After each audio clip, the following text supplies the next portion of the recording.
This is not normal. No, it's not. You know what it is?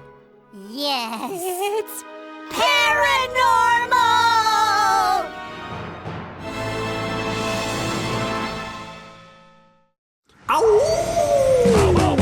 Wacky werewolf, he's covered in hair. One of the things that was interesting once we started working on the Hoops and Yo-Yo Haunted Halloween is that I was kind of shocked to find out how many people in the business love these characters.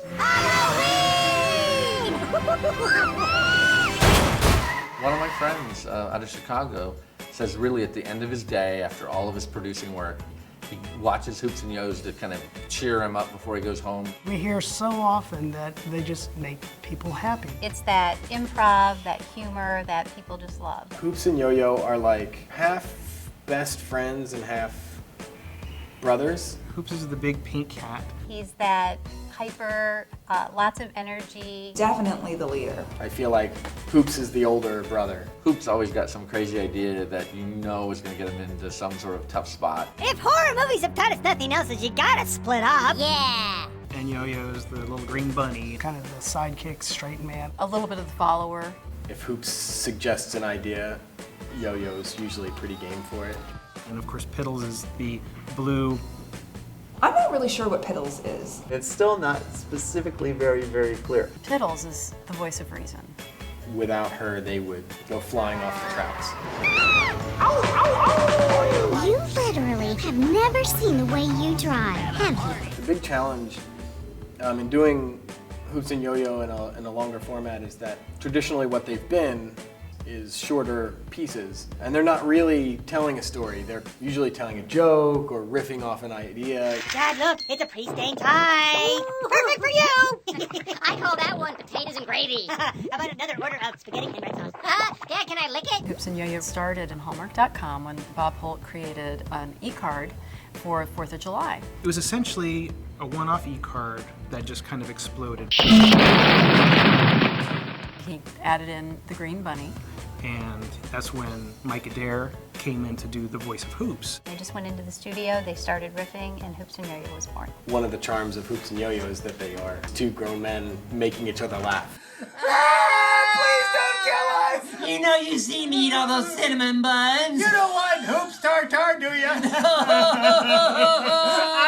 My veins are coursing with salmonella. They were created in improv and they became famous in improv, and they are frankly loved in improv. So the challenge was to try to keep as much of the fun and the spontaneity of the characters in it as we could. We felt like if we can write a story that's small enough and put them in a place that's familiar to everybody, they'll have the opportunity to make fun of it, to talk about it, to riff on it. Let's find costumes. I'll go left.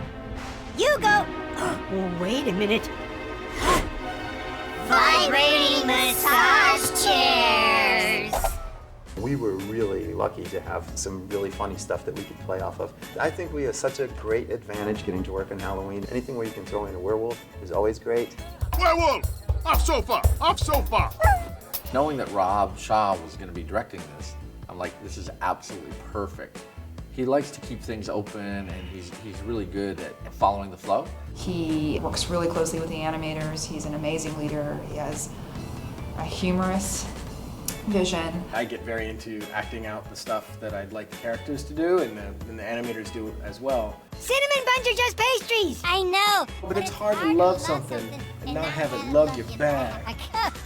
So you would try to find that performance? What you want as an animator is good voice acting. The voice performance feeds the animation performance, and the animator is doing acting too. And it really has to come together. Working with Rob Shaw was great. I would do it again anytime, anywhere. He is legitimately a very funny guy. This is my impression of Rob Shaw doing an impression of me. Before he talked, it just looked like he was trying to work the strain of the world out of his mind. So... You want to see my impression of Rob Shaw? Yeah.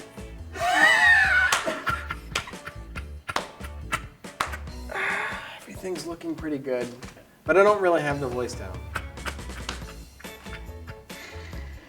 That's a good director to work with. What next? You know those tiny tents and sporting goods? Yeah? Let's go pretend our hands are tiny campers and they're camping in them. I don't think it's too much to say the magic of Bob and Mike is captured in this. This is a real true representation of them because they're playing themselves and they're being chaotic and funny. You remain true to the spirit, but then you try and push it and try and do a little more. Halloween is great. Good to get to stay up late. And it really is dandy to eat up all the candy.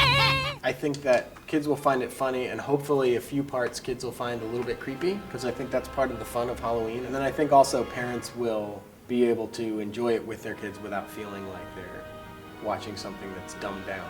I'm hoping everybody who sees it kind of feels that, ooh, here's something new, feeling to them. I just want families to sit down together and watch it and have a blast watching it. There isn't a single part of this that wasn't fun. I wish we could do 6 more Halloween themed shows.